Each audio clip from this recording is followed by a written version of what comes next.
que el tema, si bien se ha avanzado mucho, como han estado insistiendo hasta ahora, tiene enormes pendientes todavía en este sentido. Margarita, por favor. Gracias, Lorenzo. Carmen, agradezco la donación de tus minutos y bueno, procederé en consecuencia bajo la omisión de nuestro moderador de que acepta la donación a mi favor. Yo igualmente... No lo dije, dije a la discusión, pero bueno. Reconocimiento tácito. Quiero igualmente agradecer al Instituto Federal Electoral, a la Organización de los Estados Americanos y al Programa de Naciones Unidas para el Desarrollo que haya una unión, una cooperación conjunta para convocarnos a todos nosotros en este tiempo y espacio para abordar un tema verdaderamente medular que es uno de los, quisiéramos considerarlo como temas importantes y trascendentes de nuestro siglo XXI. Agradezco a todos ustedes su presencia porque demuestran el interés sobre el tema, sobre todo vinculado con cuestiones de género, y a todos los caballeros que se encuentran escuchándonos en este panel aplastantemente mayoritario por mujeres. Me hubiera gustado un panel en donde hubiéramos estado en un 50-50 porque es importante también escuchar la participación masculina en beneficio del empoderamiento femenino. Coincido con EPSI en el sentido de que la democracia formal se ha alcanzado en varios de los países de nuestra región, pero estamos muy atrás para alcanzar, y lo que se aspira es a una democracia de ciudadanía, entendida esta bajo el esquema de una distribución de un bienestar social, político, económico de la población. Es decir, una democracia incluyente, una democracia exigible, donde al ciudadano no solo se le permita, entendido por hombre y mujer, ir a votar o se le obligue porque sea en esa dualidad de derecho y obligación, pero regrese a sus casas y aquel ejercicio constitucional no se traduzca en una realidad, en una situación fáctica de nuestros momentos. Por lo tanto, yo voy a abordar en tres aspectos mi intervención rápidamente. El concepto de democracia y su déficit, un vistazo a Latinoamérica en cuestión de género, el caso México, y sí quisiera dejar en la mesa unas provocadoras propuestas que considero pudieran abonar a un diálogo entre nosotras y a la participación de ustedes. No en vano, Naciones Unidas, en una resolución relativamente reciente, porque fue hace 2 años, creó el 15 de septiembre como el Día Internacional de la Democracia. Y la primera vez que se festejó fue en el 2008, a través de un informe que proporcionó el Fondo de Desarrollo de las Naciones Unidas para la Mujer. Esa manera de dar a entender que Naciones Unidas también proporciona asistencia para fomentar la participación de las elecciones en sectores sociales, entre los cuales se encuentra un alto porcentaje de participación de la mujer.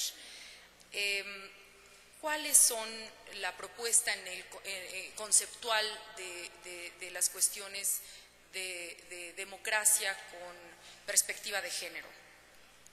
Pues entender que el sistema democrático no solo es la promoción del derecho a votar, sino la promoción de entender y dimensionar los derechos humanos, el derecho a la igualdad y el derecho al principio de no discriminación. No solo a nivel de las cámaras, sino incluso en la estructura administrativa pública y también en la integración del Poder Judicial. Naciones Unidas, y a través de su secretario, ha enfatizado 4 grandes rubros: apoyo a la democracia mediante la promoción de derechos humanos, fortalecimiento de las instituciones democráticas de gobernanza y el Estado de Derecho, apoyo al empoderamiento de la mujer y en la mayor participación cívica de los procesos democráticos. Veamos y demos un vistazo rápido a Latinoamérica. Si vemos nada más el poder legislativo y la participación de las mujeres en los escaños, Pues sí, aumentó en un 60% la participación de la mujer en los escaños si consideramos 1995 con un 18.3% al año 2008 con un mayor porcentaje. Perdón, en el 95 fue del 11.3% y en el 2008 del 18.3%. Lo interesante es que ese aumento tuvo un decremento en el 2010, un descenso considerable porque la representación política de la mujer, tanto en los niveles altos como en los niveles bajos del gobierno, sigue siendo, y así se reconocen los informes, significativamente menores que las del hombre en la mayoría de las naciones y regiones del mundo. Todavía las escalas, inclusive las cuotas de participación por género que están establecidas en las leyes no se llegan a realizar en los hechos.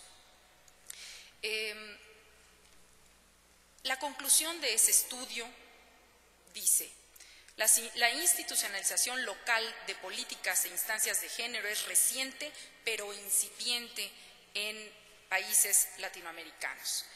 De manera que es importante hacer énfasis en la necesidad de construir políticas públicas enfocadas a garantizar esa participación. ¿Qué sucede en el caso México? En el caso México tenemos que a mitades del siglo pasado, 1953, surge por primera vez el derecho constitucional de las mujeres a votar. Antes de ese año no existía ese derecho y las leyes que se derivan de esa etapa prohibían a la mujer no solamente el derecho a votar, sino inclusive a ejercer otra clase de derechos civiles e inclusive de orden mercantil o dedicarse a una industria, profesión o comercio. Así lo decían las leyes federales. De ahí es interesante hacer un estudio también de los criterios judiciales derivados de esas leyes. Pero recientemente ya en México tenemos a nivel federal cuotas de participación de porcentaje que han ido creciendo con el tiempo. Primero era una invitación a los partidos políticos a que postularan candidatas en la forma como consideraran. Después vino un porcentaje de un 70-30 que no pesara a favor del género masculino y actualmente tenemos un 60-40. Como en la República Mexicana, ustedes sabrán, estamos divididos en estados, en entidades federativas, se ha replicado ya hacia las entidades federativas y la gran mayoría ya cuenta con ese 60-40. Inclusive ya nos han aventajado a nivel federal algunas entidades como Chihuahua y Tlaxcala, que tiene una cuota de participación del 50-50. ¿Qué ha hecho el juzgador, el juez, el que analiza los casos que en controversia se van a su conocimiento? Pues también ha emitido sentencias hasta, como le llaman, con un lenguaje jurídico y ha considerado en construcción gramatical usar el género masculino será interpretado en sentido igualitario para hombres y mujeres en aquellos esquemas de participación y de derechos. Es interesante. De hecho, por ejemplo, vemos que algunos estados de la República ya se han avanzado en ello. Y en México también contamos con cuestiones interesantes, sobre todo cuando se trata de la postulación de candidatas a cargos de elección popular, pero derivado del registro por fórmula, es decir, propietario y suplente, en donde a nivel federal no se exige que ambos estén registrados en la misma fórmula, que sean del mismo género. Chiapas, es el estado que ya nos lleva ventaja a nivel local, en donde establece igualdad para el registro correspondiente. También hay un avance significativo legal, en donde también se establece que el 2% de lo que se considere el financiamiento público hacia los partidos políticos debe estar destinado a la capacitación, promoción, desarrollo y liderazgo político de las mujeres en México. Lo interesante en estos casos es que a la hora de hacer el dictamen de los egresos y el estudio de los, llamémosle, el cumplimiento o la obligación que hicieran los partidos políticos sobre la aplicación de este 2%, nos hemos dado cuenta en los últimos 2 años que no se ha cumplido íntegramente este esquema. Quiero yo empezar esta primera fase dejando en el tintero unas inquietudes a guisa de provocación, con la donación de unos minutitos más. Dice, un minuto.